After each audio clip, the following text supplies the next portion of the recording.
Thank you, everybody, for coming tonight. This is actually our last Science Cafe of the sort of summer season. Nice day to end it on, and I know everybody would probably like to be enjoying it, so we really do appreciate you coming out tonight. I have a very special speaker here tonight that I'm very, very pleased to introduce, Steve Woods.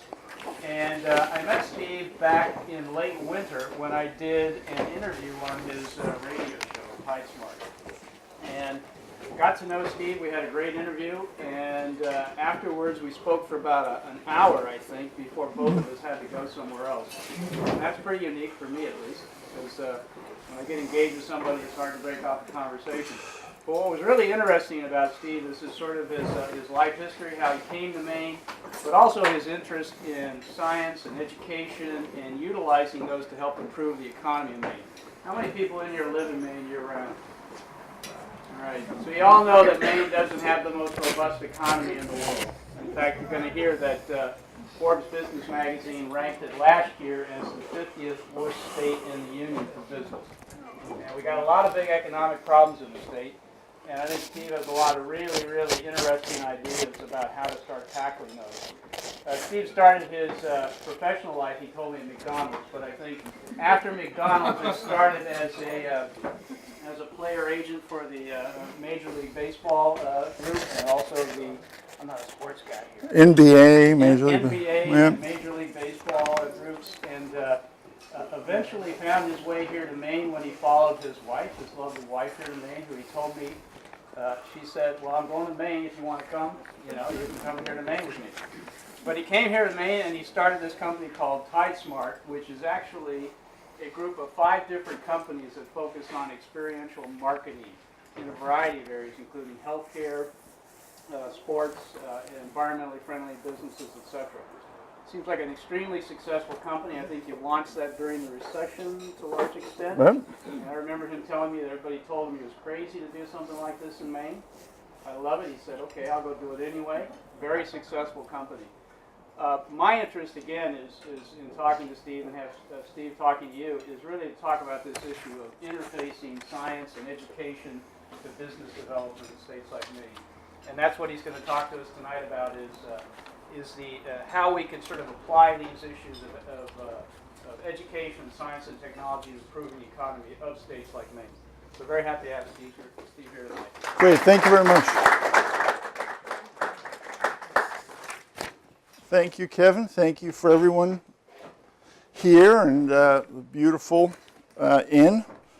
Let me give a little bit more information in terms of my introduction. And with this poll here, I'll jump over. I'll make a point and focus on this group, and then I'll make here.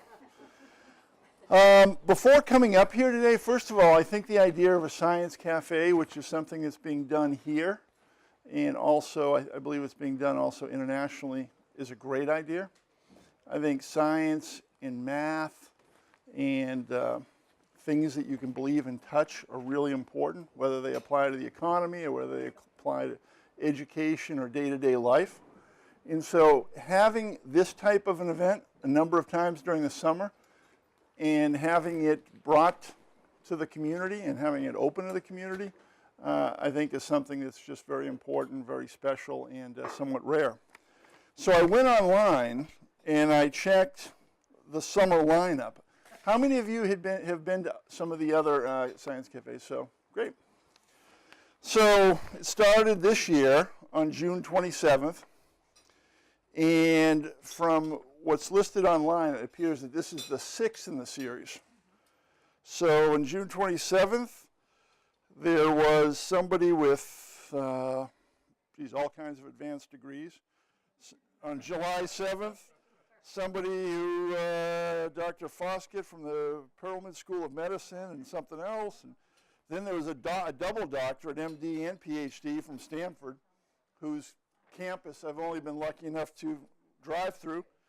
And then there were 2 other PhDs. I'm saying that in the context, I probably have the dubious distinction of being the only speaker this year or in past years that is a proud 5-year graduate of Needham High School from Needham, Mass. And if it wasn't for wood shop and square dancing, I wouldn't even be able to say that. So my experience started out, Kevin mentioned as a fry guy, which is absolutely true. But my experience started out in the winter of my second senior year at Needham High School, where way back in the mid-70s, 76, 77, for those of you of a similar generation, guidance counselors were typically guidance counselors / gym teacher / custodian. It wasn't an advanced discipline. So I went to my guidance counselor and I took some sort of predictive test on what I should be doing with my life at Needham High School. And I had made all these wooden lamps where it was like you hit the handle and the light goes on.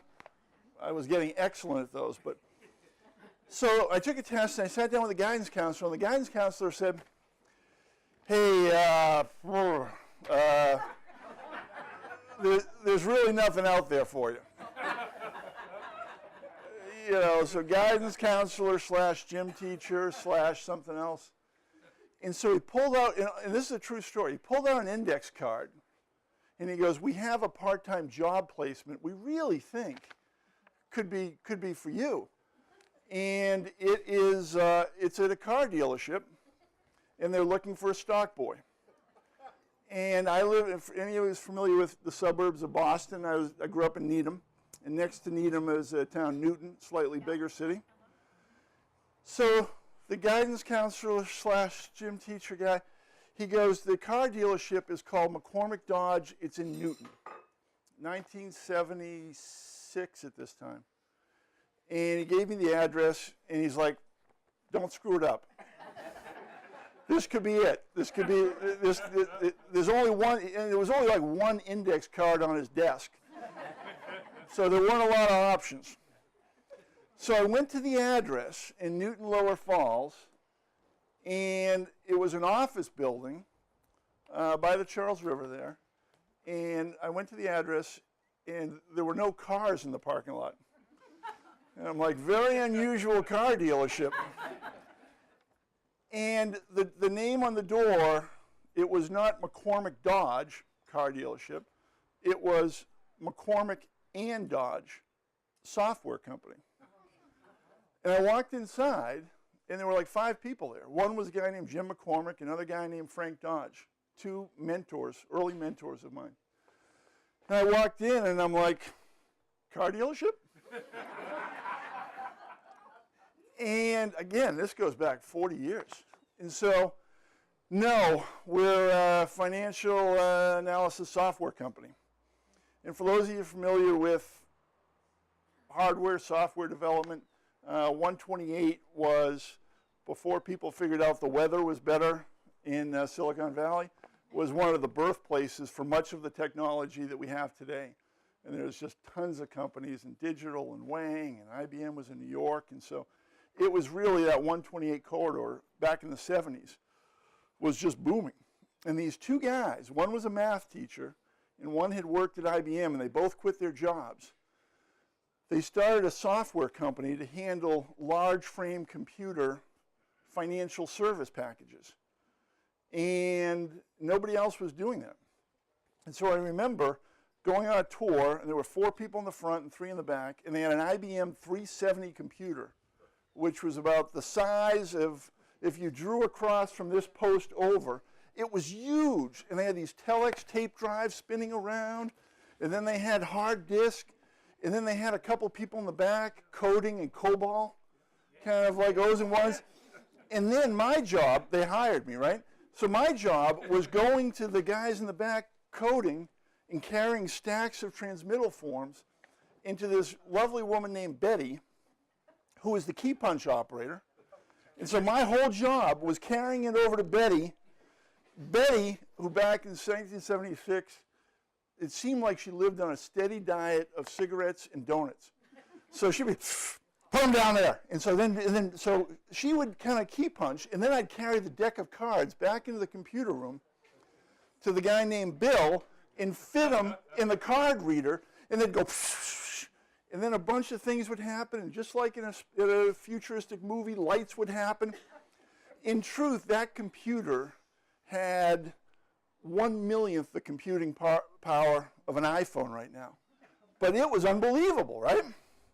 So let me take you back to a couple other experiences I had, and then I'll get into kind of the genesis of my talk. Kevin and I talked about McDonald's.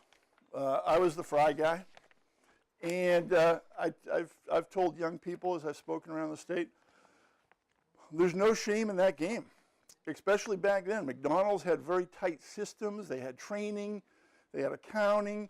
You worked a 3-hour shift, you got the small meal combo. You went 4-hour shift, you were up to the Big Mac. I was no fool. I wanted 4-hour shifts, nothing but 4-hour shifts. So enjoyed that.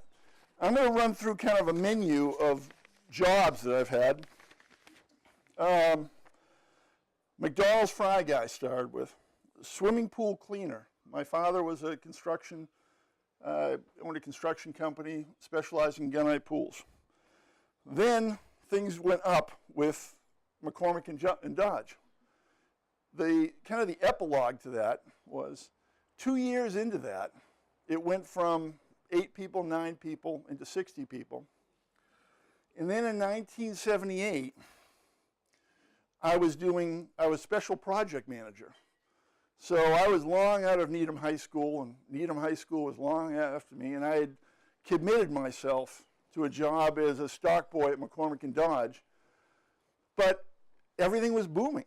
You know, their company was booming things. And one day the guy came up to me, and I was 17 or 18, and he said, hey, we need somebody to coordinate user conferences. In the computer software business, user conferences are conferences for people that subscribe to these big packages.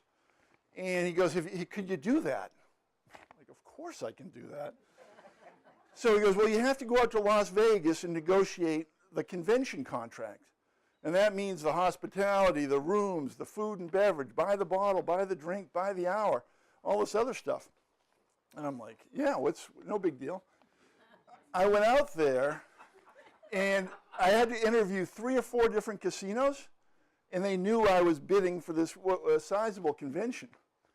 And they tried to corrupt the young Steve Woods. I wouldn't have anything to do with it. But it was like, so I spent a week out there, and I came back and said, here's the convention. We're going to go to the Desert Inn, which has since been knocked over. And I did this great convention. But a week before the convention, we had booked Frank Gifford, famous football player, broadcast announcer, to do the keynote speech. Tragically, his son got in a horrible car accident, and Frank Gifford's booking agent called and said, hey, Frank can't go, but we have somebody else. And this was in 1978. And I go, who is it? He goes, oh, the Amazing Kreskin. And I'm like, oh, the Amazing Kreskin. From Johnny Carson, Mike Douglas. I go, let's have the Amazing Kreskin come in. So we booked the Amazing Kreskin, who really is amazing. And at the end of the show, Kreskin came up to me and said, hey, Steve, my road manager is getting married. Do you want to be my manager? And I was like 18 and a half. And I said, yeah. And I was also looking back and going, this whole computer business can't be going anywhere. So, you know, I don't need to keep bringing forms to Betty, the key punch operator. I can go with Kreskin. So I'll jump into the Kreskin story. But 8 years later, Dun & Bradstreet bought McCormick and Dodge for $800 million. And I was like employee 8, right? So, yeah. I wouldn't be here today if I had just, but that's fine. Everything works out. So, great company. So, McDonald's fry guy, swimming pool cleaner, computer software, special projects manager.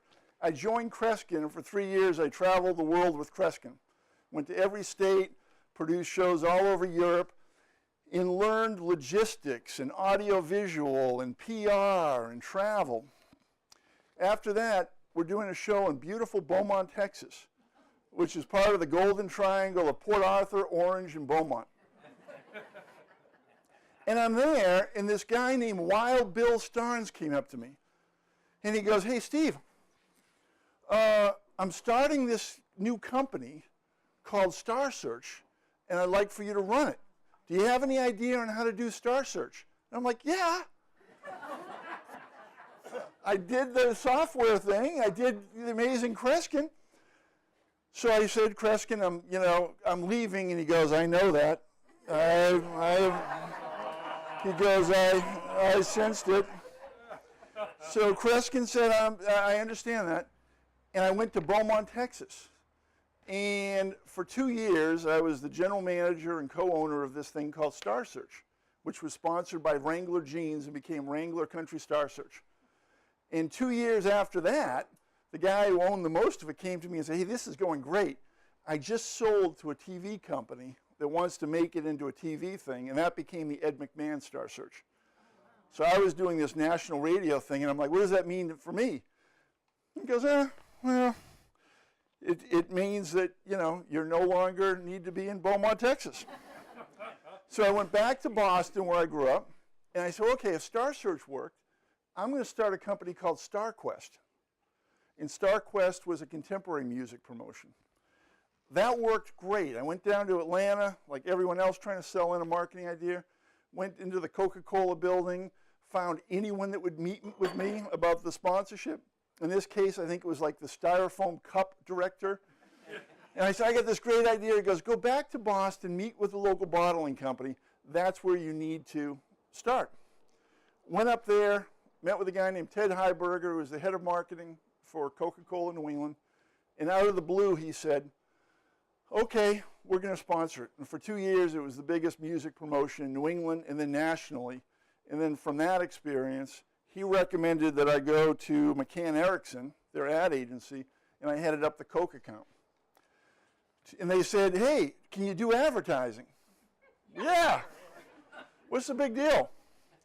So 2 years into that, Coca-Cola called and said, we want to make you director of field marketing for Coke USA. Can you do that? It's like, why not? So fry guy, swimming pool cleaner, computer, road manager Kreskin. Oh, and while I was doing the country music thing, I toured with Willie Nelson, Waylon Jennings, lived in this double-wide trailer with a guy named David Allen Coe, who was crazy. And then McCann Erickson, then soft drink. So that was going well.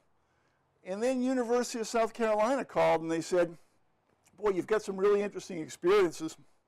Would you consider being an adjunct professor? Of course.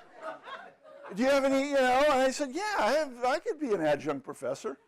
And I'm thinking, adjunct, how do you spell adjunct? Because again, my academic experience was 5 years at Needham High School. So from Coca-Cola, Miller Brewing Company called 2 years later. And they said, we want to put you in charge of our sports marketing. And beer companies spend an awful lot of money in entertainment and sports marketing. And they said the same thing. How would you like to work for a big beer company overseeing NASCAR, Major League Baseball, all this other stuff? And it's like, of course.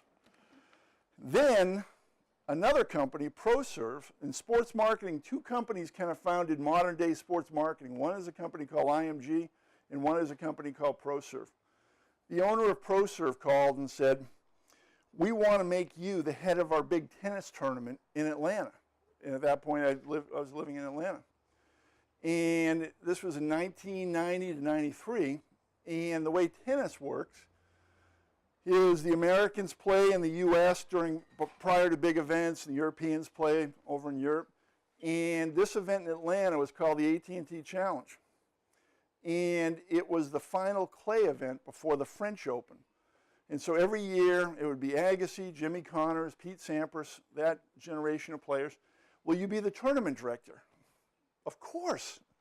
Because I met Pancho Gonzalez once, and I thought I could, of course.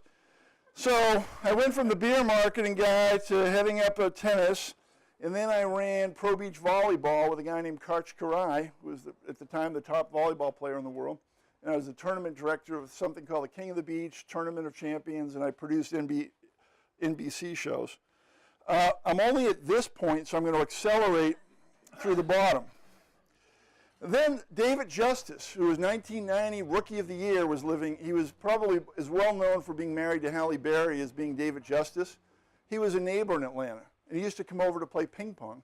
And he's like, will you be my agent? Have you ever been a sports agent? Country music, check, fry guy, of course I can be a sports agent. So I represented him, and then I got certified as an NBA agent.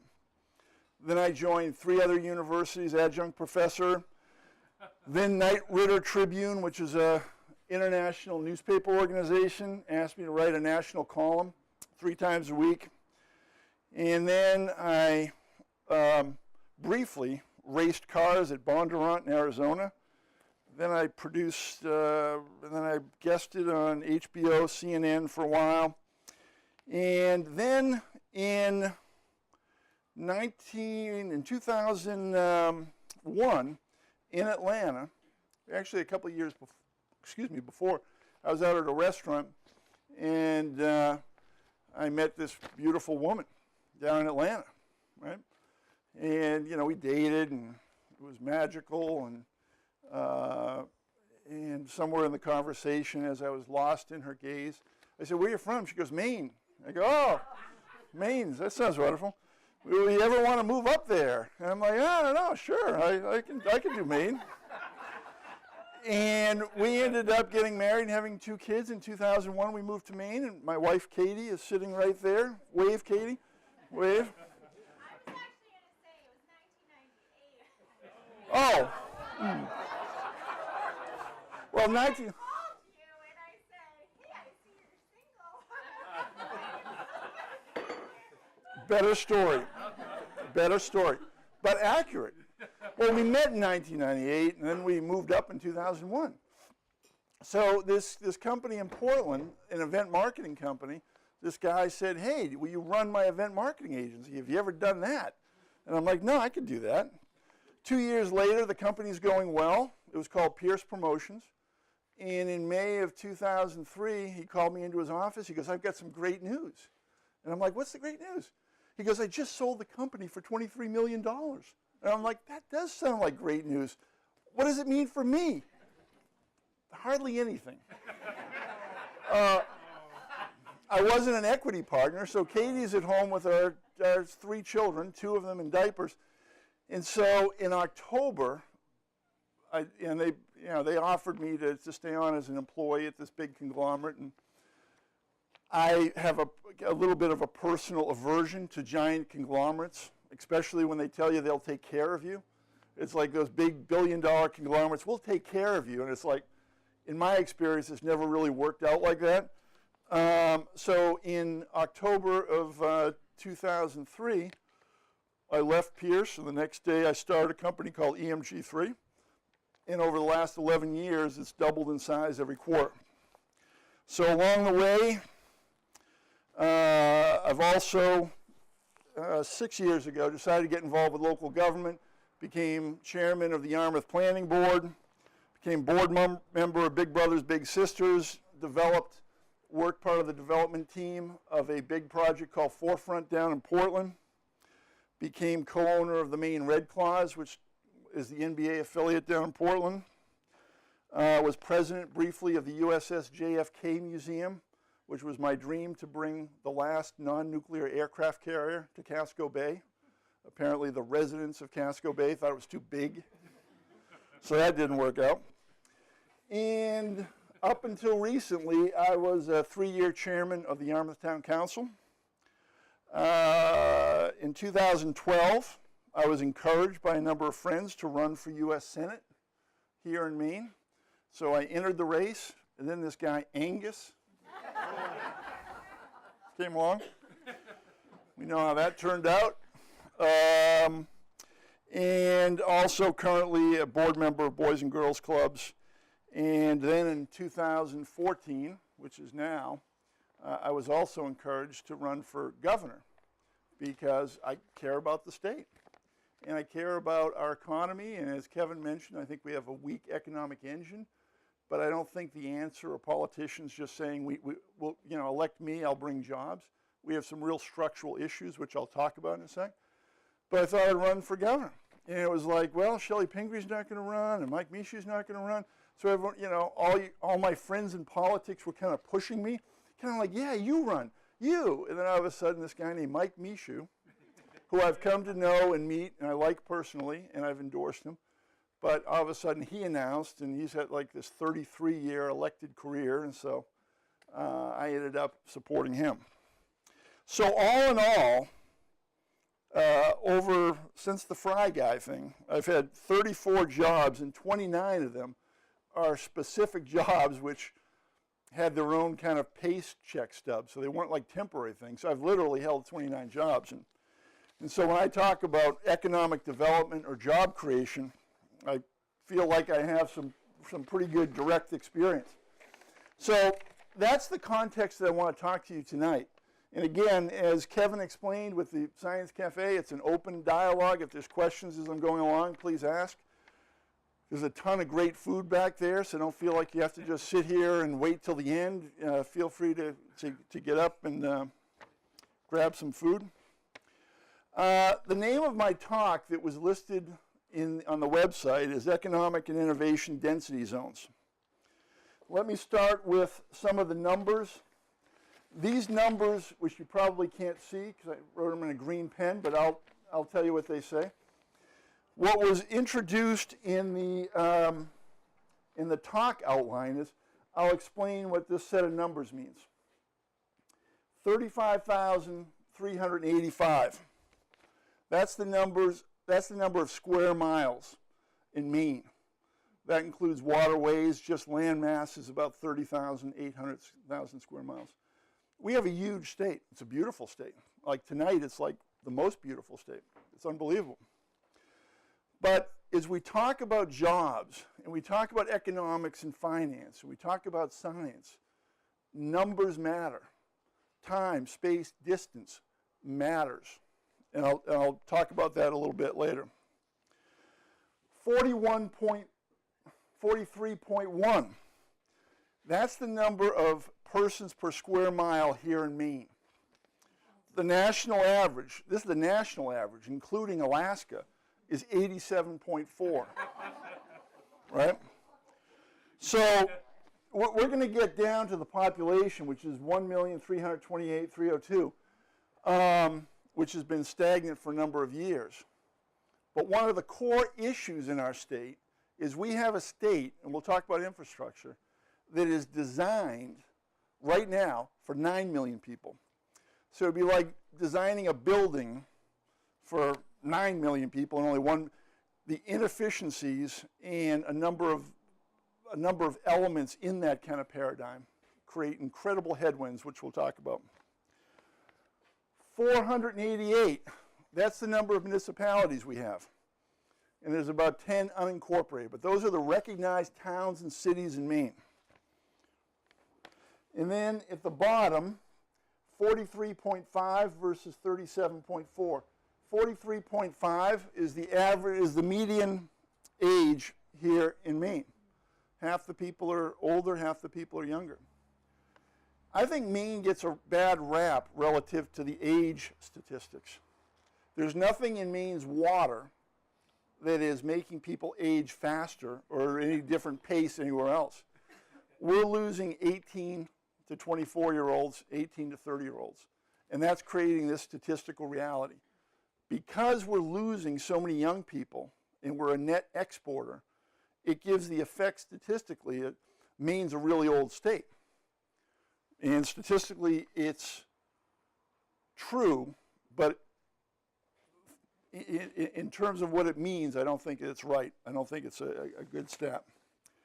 So what all these numbers mean, one other number, 238. How old the United States is.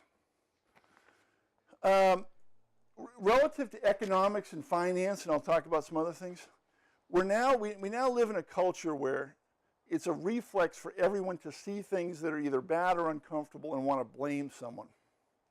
What I'm going to talk about tonight really doesn't have to do with blame. And although I've been involved in the political process, I'm probably the most apolitical person you'll ever meet. I'm registered as a Democrat. I wasn't independent because I was unenrolled. But I don't care I care about social principle, social ideology of putting people first, but the whole party process and my team's better than your, that part I'm not engaged in. So we always want to blame. My kind of overriding theory on the challenges we all face here in Maine isn't that it's John Baldacci's fault, who I've got to know pretty well over the last 5 years, or Angus's fault, or even Paula Page's fault, which I personally wish he wasn't so. I wish he's not my favorite. I don't want to get into a political thing, but he's not my favorite political leader. But this isn't about blaming anyone. The challenges we face here in Maine, I think, live in these numbers. And because we're here in something called the Science Café, I want to talk about numbers a little bit. Because when the country was first founded, Maine was one of the first settlements. And with the Missouri Compromise, Massachusetts didn't want us, so we kind of became Maine. But the problem is the country was settled from east to west. Other parts of the country were settled with better organized structure, whether it was driven by the railway, whether it was driven by learnings from the east, whatever. So when Maine was settled, and particularly after the Civil War, the government didn't have any money. So the government had land grants, which is its own problem. And not so much up here where you have beautiful access to the ocean, but anyone who's driven in southern Maine, from Portland up to Freeport, you can't really see the ocean unless you go down a street by mistake. And that's because all the land barons took all the coastal water. And they decided, oh, this would be great zoning. Let's put our big giant estate. And things like Fort Gorges in the middle of Casco Bay. A beautiful fort, right? Never a shot was fired in Casco Bay. And you got to think that some of the military people in that fort and other forts were reporting back to HQ and said, boy, things can be really tough up here in Maine. You know, send up some more reinforcements. And what they were doing was kind of having a good time in Maine. And as they were setting policy and creating laws for a new state, they created zoning where, in my opinion, too much of the zoning was blocked off in terms of personal estates and residential estates, and there wasn't a balance in terms of commercial development and other. And I don't think commercial development should rule, but when you go through the old port and you only have DeMillo's, and then you go down another thing, you can only see the ocean there, and then you go up to Falmouth, the ocean is a huge economic engine relative to hospitality and vacation. And in the case of Maine, in my opinion, it's not unlocked the way that it should. But part of it is nobody's fault.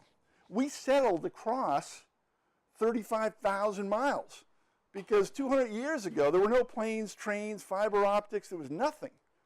And so local trade zones were limited to about 5 miles, or as far as your horse could carry goods and services. So you and me would go 50 miles that way, and I'd have some horses, you would farm, my wife would teach school. So in our local economy was resource-based and small. And then all of a sudden the economy started getting bigger. Cars, transportation, a little bit of infrastructure, shipping became big in Maine, shipbuilding became big. But we stayed tied to a structure built upon natural resource economy. And it was all spread out across the state. And there's 488 municipalities. And so for 1.3 million people, we kind of adapted up until the last 30 or 40 years, thinking that the economy was going to kind of trickle down to these groups, municipalities, and kind of economic zones. And what's happened in the last 20 or 30 years, in my opinion, from some of the businesses I work with and some of the clients I have, is we've gone from a natural resource-based economy to a technology skills-based economy. And if any of you saw any of my failed U.S. Senate debates, this was when I ran with Cynthia Dill. I'm going to reenact it, and I won't be able to give Cynthia Dill's reaction. But I was trying to explain the challenge we face in Maine. So in the middle of the debate, I took off my shoe, and Cynthia, she was looking at these size 14s, and she was like, what the hell are you doing? I go, no, this will make perfect sense. This shoe, maybe not in brand, but in terms of textile and manufacturing and shoe, represents kind of Maine's old economy. And we still make shoes, and Maine should be proud of that. But this thing here, whether it's the iPhone or a PDA, represents technology and speed and efficiency that's part of the new economy. And by the way, tomorrow, Apple is having this giant global announcement on iPhone 6. So it's not just about the intrinsic technology, it's a cultural shift. You know, everyone's going to be watching. Is it the big iPhone, the medium iPhone? Does it have a heart monitor? So technology isn't just a convenience. It represents everything about our economy. It represents education. It represents healthcare. It's a big deal. But much of Maine is still embracing the old economy. And in some ways, nostalgia is one of our greatest exports. And I love Maine even before I met Katie. I mean, I grew up in Boston, so I used to come up here on vacations. But we need to do more, and I have some ideas I'd like to share with you.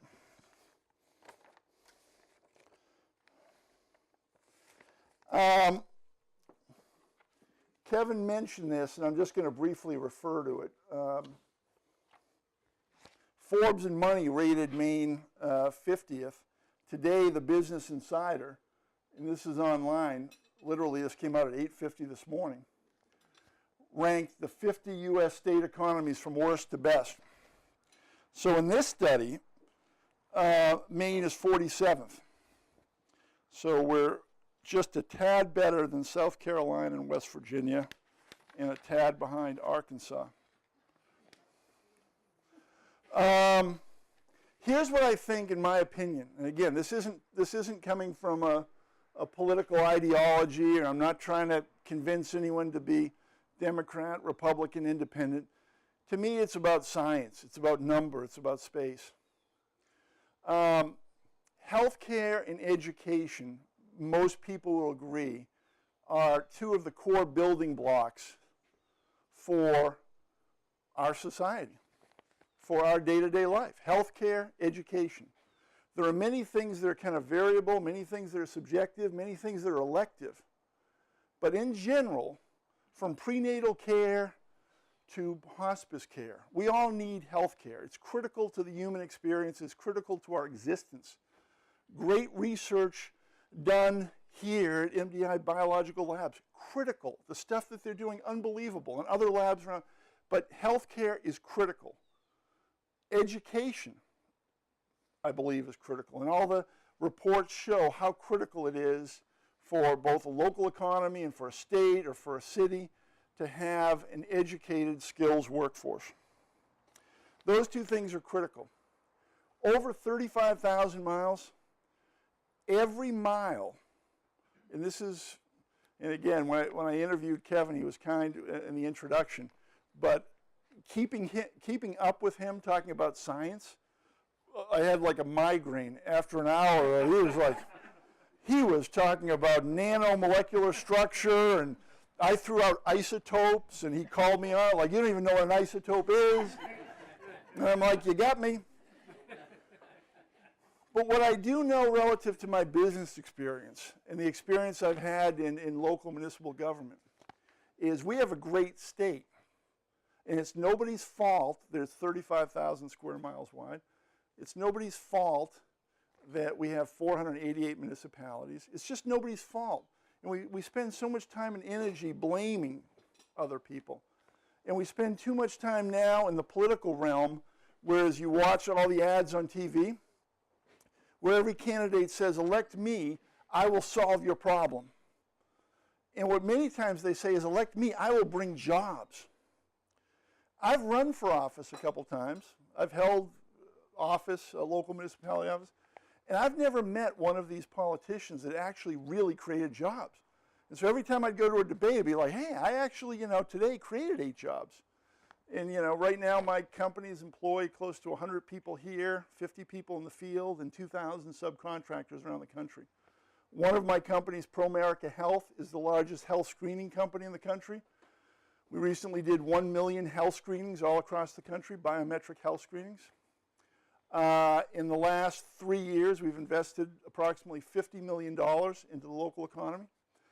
So when I talk to politicians and say, well, I kind of understand the job creation thing, and I understand paying for health care, and I understand taxes and all this, and it's too easy, and in my opinion, too myopic, to campaign and say, elect me, I'll bring jobs. What I think we need is to redesign and reimagine our infrastructure. I wrote something a couple of years ago that some of you may remember because it was very unpopular.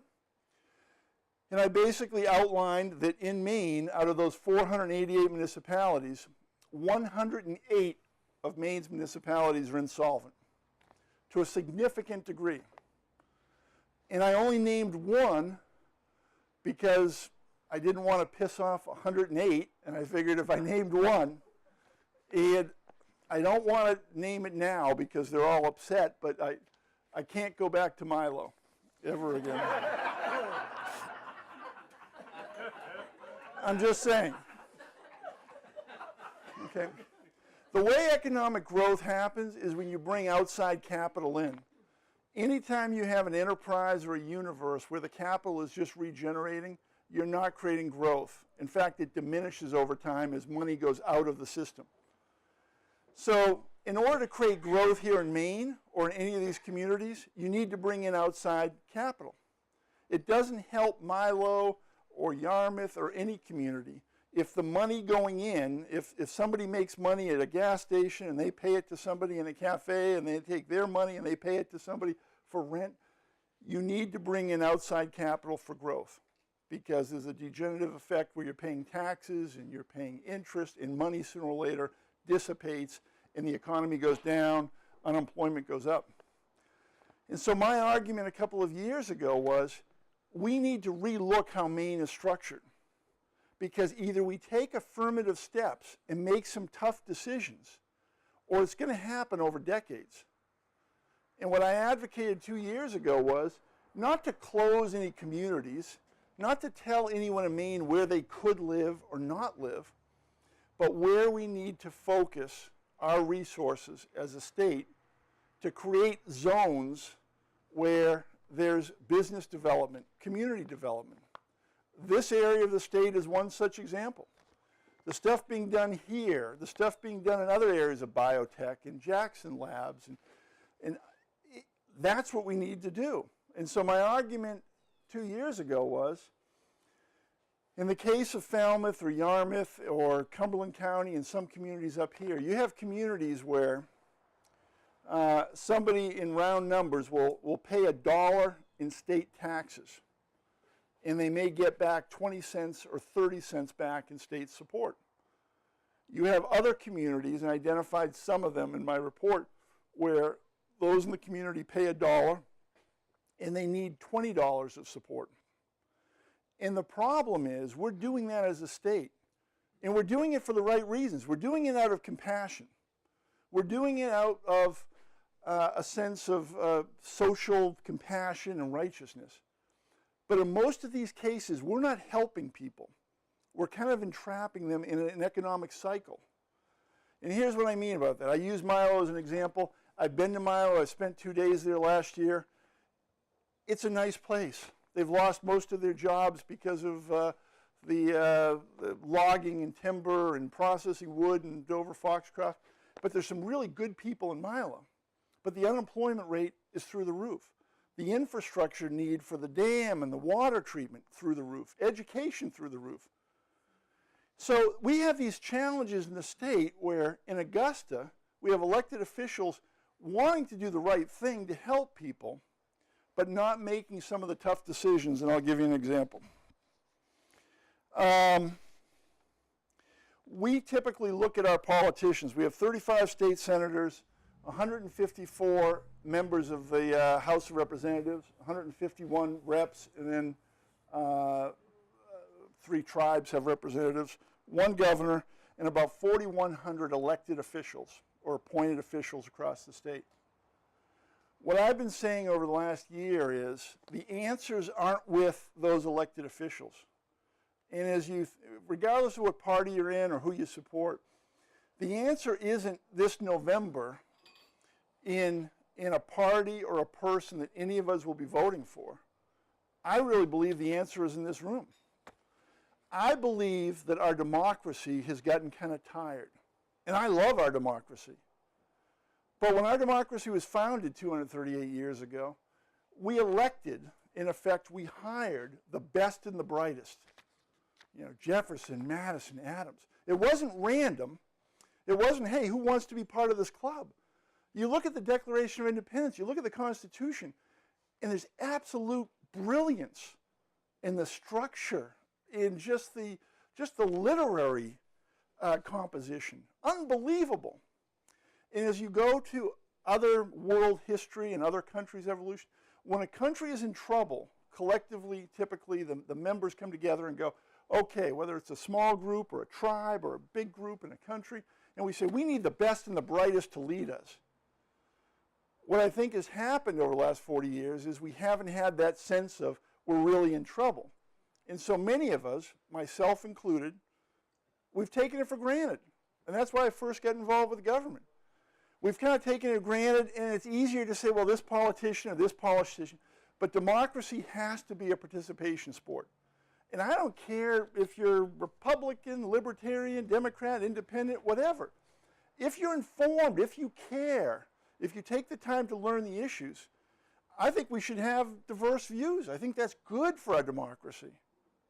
But in my opinion, what's the challenge in our economy is based on some physical properties and the fact that we don't have the political will to say to the public, we have to make some changes. You know, Milo, we want to give you $20 for the dollar you put in, but you know what? We're going to have to throttle down some of the state support to not cut off Milo, but to some ratio that's reasonable for the whole state so we can invest in zones that helps the entire collective. In those kinds of political statements, obviously got me where I am today. I'm not elected to anything. Because everyone else is saying, oh, hire me, I'm going to do this. We can't do that. It's like we have 488 units of anything. Some of you may be old enough to remember Howard Johnson's. Howard Johnson's restaurants in the 50s, 60s, when the interstate system came online, they were the big thing. The orange roof, the clam fry, banana ice cream, right? They had the best real estate in the whole country. It was simple. Where's the interstate? The interstate system rolled out, we're going to put a Hojo's there. It was a family-run business, and they failed. They didn't evolve, right? And then you have like the Chipotles and the Paneras, they evolve. But the problem is, in any multi-unit system, whether it's a collective in a state or whether it's a state within a country, there has to be a focus on really helping people, but helping people can't be about just giving people, because we're not helping people in Milo. So what my plan was, over a 10-year period, to come up with some ratio that we all agree is fair and reasonable. So if a town is in distress and they can only collectively put $1 into the pot, maybe we give $5 or $8 back. But maybe 20 just doesn't make sense. And maybe we say to people in the town, you know, out of the 1.3 million people, the 108 towns I'm talking about, only represents 180,400 people. That's literally 2 football stadiums. We've got a $5 billion deficit now in Maine of infrastructure repair that's not being done. Nobody's talking about it. You know, and every once in a while they'll talk about like a casino tax or a fireworks tax, or we're going to change the alcohol contract and we're going to bring in money. And it's like, it reminds me of working for Kreskin. It's the old, woo, you didn't see that, did you? And that's what our politicians do. It's kind of like, oh yeah, we paid this off, we did this. We have structural failure in our political economic system. There's only X amount of money that can reasonably be put into the system, and there's only X amount of money that can be put out. And when you add these numbers, and every mile you try to bring education and health care to people, it's less efficient. The new economy, not because I want it to be this way or anyone wants it to be this way, favors density, speed, and efficiency. The reason the iPhone is so successful, the reason we all rely on technology many times, is because it speeds up the process. And if we're competing not with just neighbors or other states, but global partners around the world, we can't afford to be so parochial that we say, nah, we're just going to do it our way. Because if our way isn't competitive, then we're not bringing new capital into Maine. A couple final points, and I'll take questions or tomatoes if anyone wants to throw some tomatoes. I think it's hard, like any big change, it's hard to change the whole system. I've identified a plan that I will hopefully be able to launch in the next 30 days, specifically targeted to creating new awareness, new engagement. Last year we graduated about 14,213 high school seniors in the state. Many, about 70% of those high school seniors were either 18 or about to turn 18 in their first June election. Okay? So here we have democracy going on here in Maine. June 10th, our last primary election, we have 14,000 kids, about 10,000 of them old enough to vote. Only 6% voted. That's another issue. That's another metric. But 99% of them couldn't tell the difference between a referendum and a refrigerator. They just couldn't. Many of our school districts teach civics in 5th and 7th grade as part of U.S. history. So, and we have other issues relative to school. Every year, 2,000 kids drop out of the school systems in Maine. My wife and I are involved with Wayfinder Schools, which was formerly called Opportunity Farm, which tries to address some of that. But it's a critical issue, and it's a critical social issue, humanitarian issue, but it's also an economic issue of what it means for the state. But let's get back to the 14,000 kids. Every year we graduate, right? Over a 5-year period, 60, 70,000. These are kids that are more progressive, more open-minded about social issues, about issues of marriage. And as a parent of a teenager myself, I wish they weren't so open-minded, but they are. But we as adults, no one in this room, I'm sure, but collectively, the other adults of the 1.3 million people, if we don't instill a sense of democracy into our children at a young age, where it means something, 4th of July means something, Memorial Day parade means something, the sacrifices that are going on right this second, where we have tens of thousands of men and women fighting on our behalf all around the world, not just the conflicts we know about, but all around the world, making the most profound sacrifices. But somehow in the year 2014, I don't believe that message is getting through enough. And to me, when you turn 18, you're going through what is kind of a sacred portal, right? Our country was founded. The forefathers who we broke off from England and they sacrificed themselves, it was so we could be free, as opposed to a day for fireworks where we've lost a little bit of that. And my view is, for each of those 14,000 students, when they turn 18, not because we tell them it's important, but it would be great if they felt it was important. It would be great if they learned enough. So I've come up with a 10-part curriculum that I'm asking every school district to adopt. And it's not going to change the whole curriculum across the board. It's not partisan, but the curriculum is this. The final month of senior year, I can't use myself as a judge because I was in wood shop twice. But what I hear is for most seniors, there's not a lot of heavy lifting, right? You've either got into school, you've decided you've entered the military, you've got a job. So the final month, you're kind of coasting, right? I'm going to ask every school district in one of those weeks to have 5 days of 1-hour curriculum each day. Total of 5 hours, which is nothing. In the grand scheme of things, it's 5 hours. And on day one, I want every single one of these 14,000 kids to understand how their local government works. Nothing too complex. But if you live in a town where you have town council, manager, form of government, here's what it means. We have 7 members, it's a 3-year term, our town budget is this. Here is how Bar Harbor, here is how New Haven, here's how Yarmouth is formatted, here's how our local democracy works in 1 hour. And have it presented by the town manager or have it presented by a Democrat and a Republican. We're not trying to brainwash. Our future is not about brainwashing ideology, it's about education and awareness. Back to science and math. So, first day, I just want kids to go, oh, I live in a town, I know how that works. Oh, there's going to be a referendum, I know how a local bond works, right? Day 2, just want to understand how the state legislature works.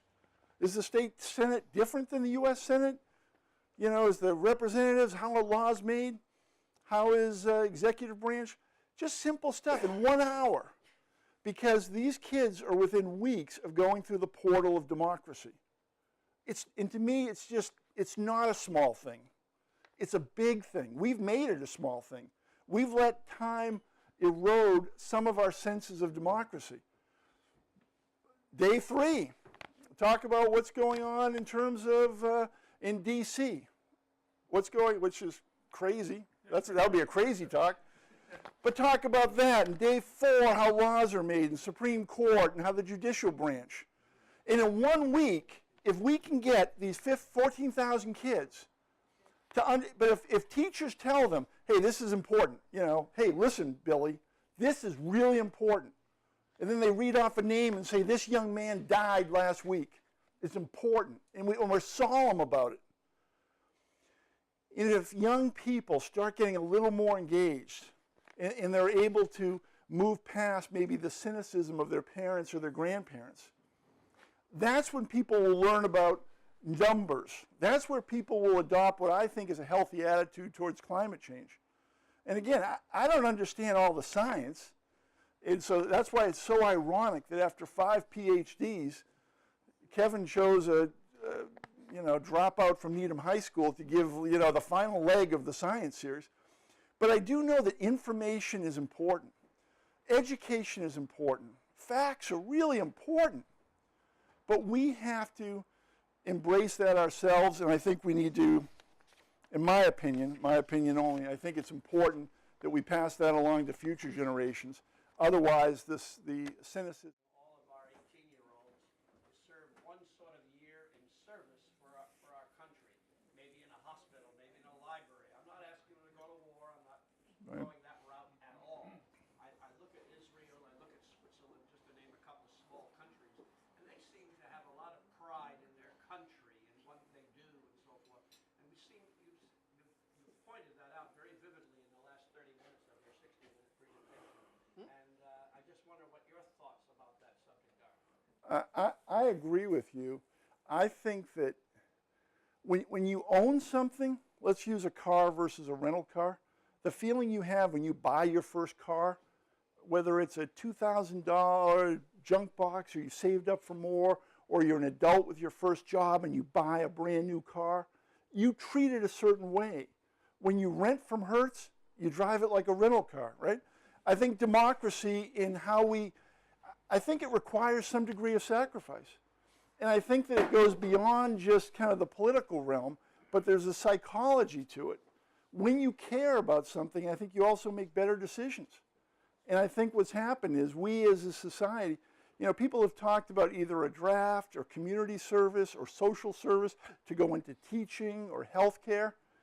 But I think that I've traveled to every state in 30-something different countries. Travel almost every week. Last week I was in San Francisco, and 2 weeks I'm in Amsterdam with my wife. And I know every time I say I'm going to Amsterdam, people are like, isn't that wild? It's like, no, it wouldn't be wild even if my wife wasn't going. But America's the greatest place in the country, and I'm not just being a cheerleader. It's unbelievable. And it's built upon a constitution, and it's built upon principles of both democracy that are technical and legally based, but it's also, I believe, our spirit as a people. But we've gotten kind of narcissistic in the last 4 years, where people are more focused on picking out their iPhone cases right now than some real key issues. And I'm convinced that if we had a crisis in Maine, like if all of a sudden there's a news flash, Kevin comes running in, hey everyone, Steve's compelling speech has to end early, Vermont just attacked us. Everyone would be like, what? The mountain men? They really attacked us? All of a sudden, we would focus our sense of sacrifice. If we had our children or our relatives in harm's way, if we would approach with a level of seriousness. You know, one final anecdote that kind of goes to that point. In Yarmouth, and I don't know the school district up here, our school superintendent quit a year ago. And so we spent the last year as a community going through a search. There were parent-teacher committees. There were 5 finalists. People were flown in. Students were interviewed. They were hooked up to lie detector tests. So a school superintendent in a community of 8,000 people, it took months, tens of thousands of dollars. Even if we hire a part-time gym teacher, they go through background checks, they get interviewed. Because socially, many of us here, myself included as a parent, we treat our love and our compassion for our children with the highest level of emotional investment. We couldn't care anymore. It's our children, right? And so if you're hiring a part-time gym teacher or something more elevated like a superintendent, you go through those steps because it feels appropriate, it feels calibrated right.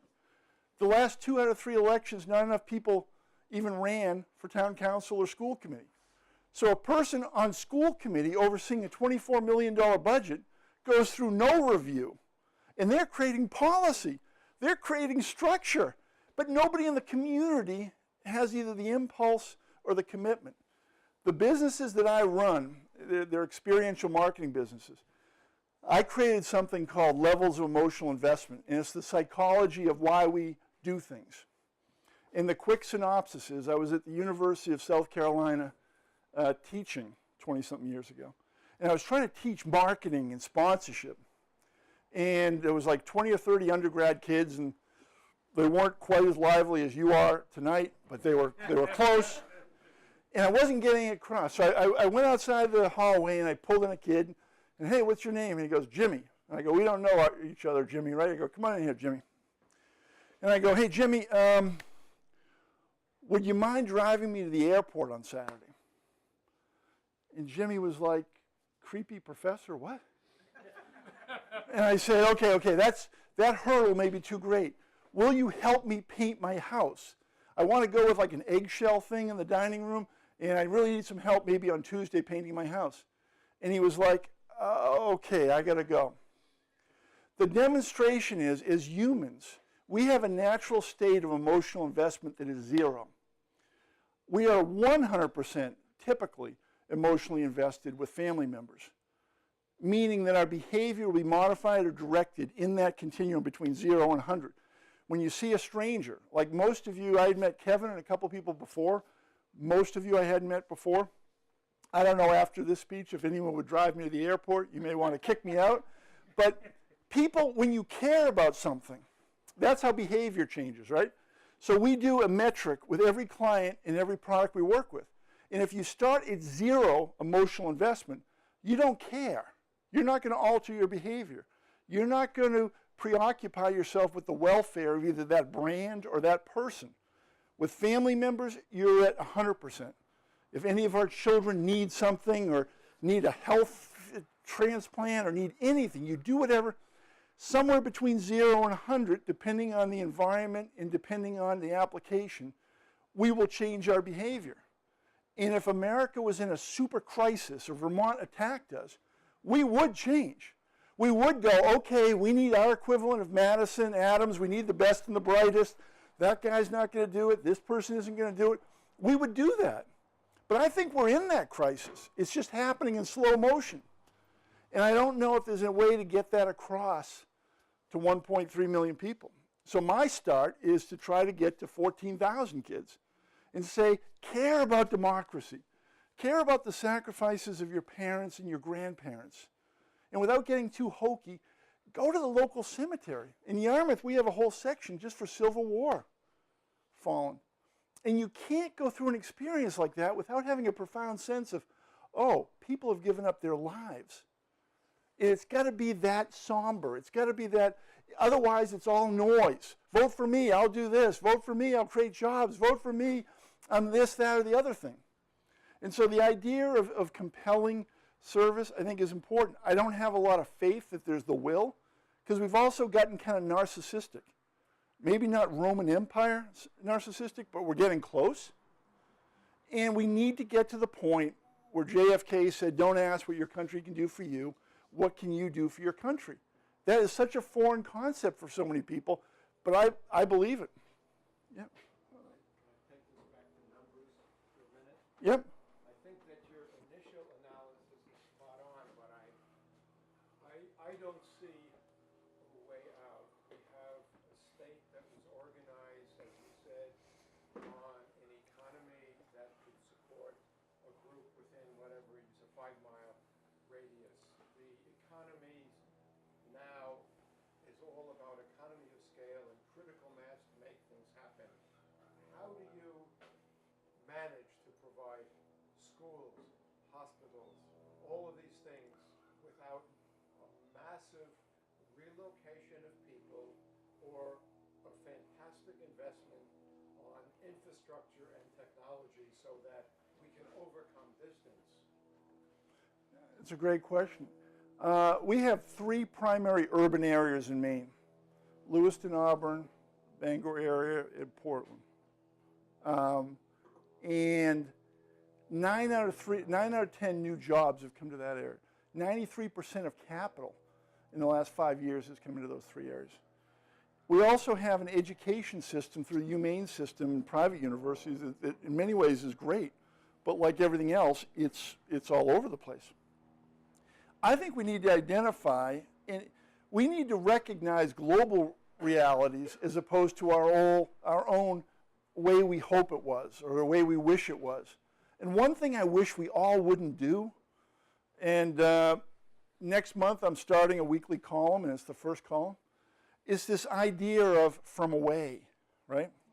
It's like it is from a person who's away during a political debate. I brought this up. And again, another reason why I'm probably not elected. But this person was sitting there, and he was kind of smug, and he goes, well, Steve, please verify you're from away. And I'm like, got me.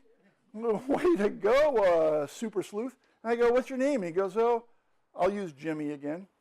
And he goes, oh, Jimmy. And I go, where'd you grow up? I'm proud to say I was born here. I said, that's great. I'm happy that you were born here. Me, in 2001, with a wife and 3 kids and 2 babies in diapers, I made a choice to move here. A choice, you know, that kind of stuff. Then I made a choice to buy a house, another affirmative choice. Then I made a choice to invest in this, and then I made a choice to buy land, and then I made a choice that created jobs and brought income. And so over 13 years, I've made a series of choices. I can't go back in time and change where my parents happen to kind of like do it and where I'm born. I can't do that. But I can control my choices. And we have this parochial thing about from away. And it started out, I'm sure, as this cute, quaint, kind of like, you're from away. But I've talked to more people in business that are genuinely insulted by it. They're like, really? I moved my family here and my kids have to get shit because we're from away? Or he was born 1 month earlier in Boston and now he lives here? I don't think it's like this small, quaint, from away thing. And I'm writing a column saying, hey, let's stop that. We're 50th and 47th. We can't afford to be pushing people away. We can't make nostalgia our greatest input. We can't take comfort in the fact that how smug we are, people are away. We need more people from away. And so, I don't, when it's kind of a cute thing away and it's not meant punitively or aggressively, I think that's fine. But when it's weaponized as, oh, we don't need people from away, yeah, we do. We please, away people. If we had 1/100th of Boston's outer rim economy here in Maine, would have double the size of our economy. Anyone who's gone down to 128, they can't put buildings up fast enough. What do we have? Land and space. If we could just be an annex for 128 North and just bring 40,000 people, 50,000 people, the effect on the economy would be unbelievable. But we can't do it when we're like, hey, we don't want you from away. And so again, I don't mean that's not the biggest point in the world, but it's like one of those things that contributes to kind of environment. You had a question back there? Yes, quickly. Recently,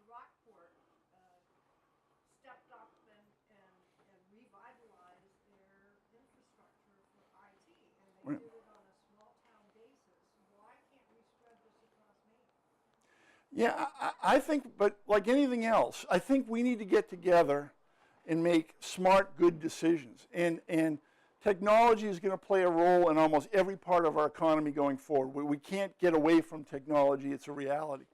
But we need to figure out, I think there are 3 primary urban areas, and I think there need to be about 10 suburban areas where we identify clusters.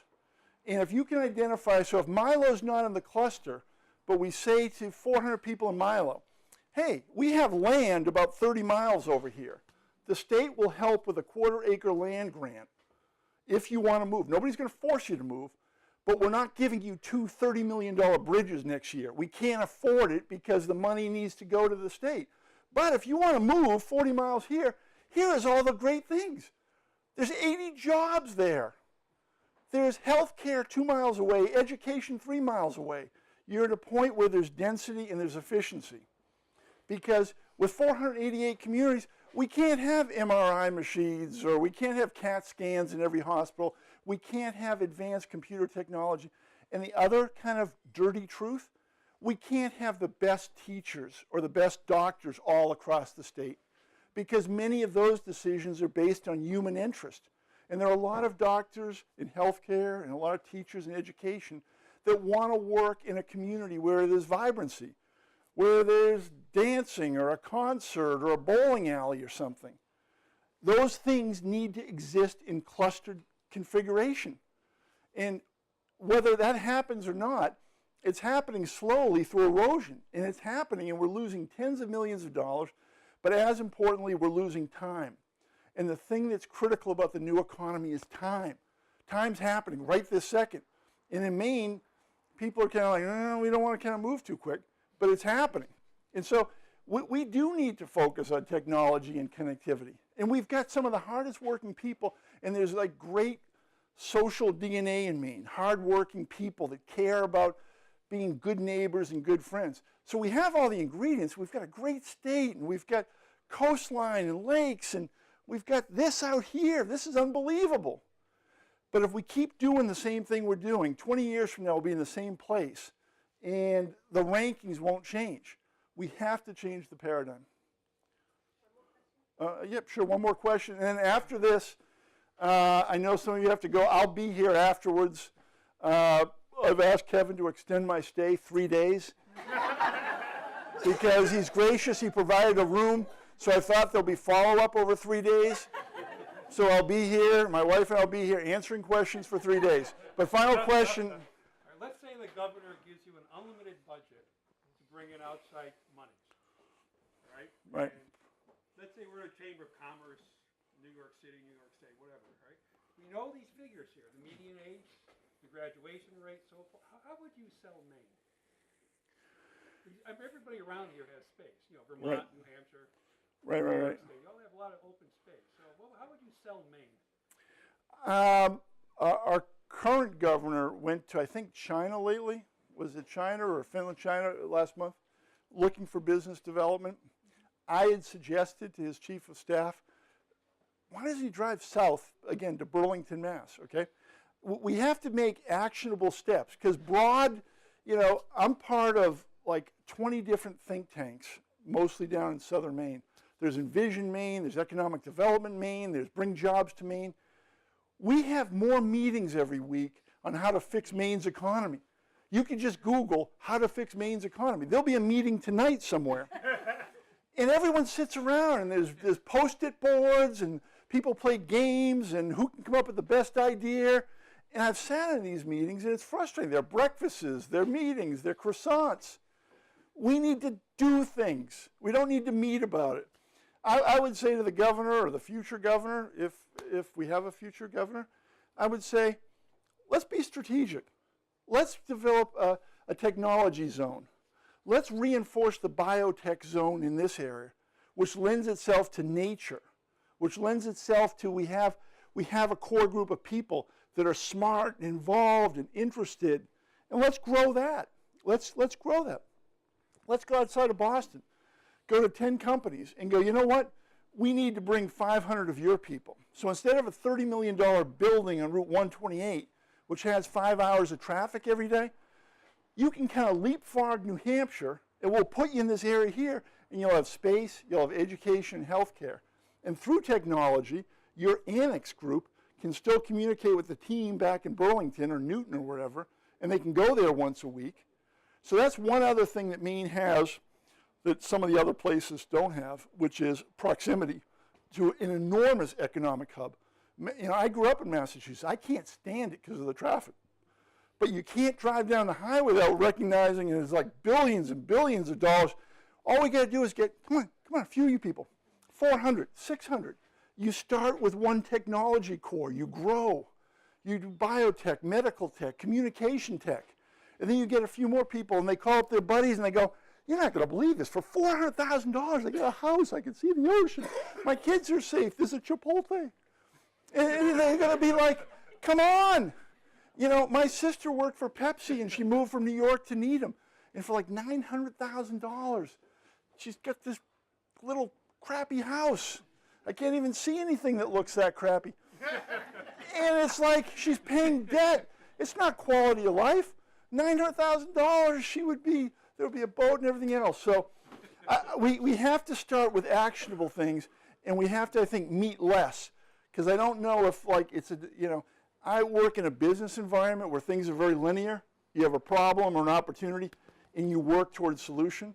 In the political realm, it doesn't look linear. It looks kind of like, well, let's talk about it some more. So I just wanted to thank you, everyone. I'll still be here if anyone has any questions, and there's still food out there. Great, thank you.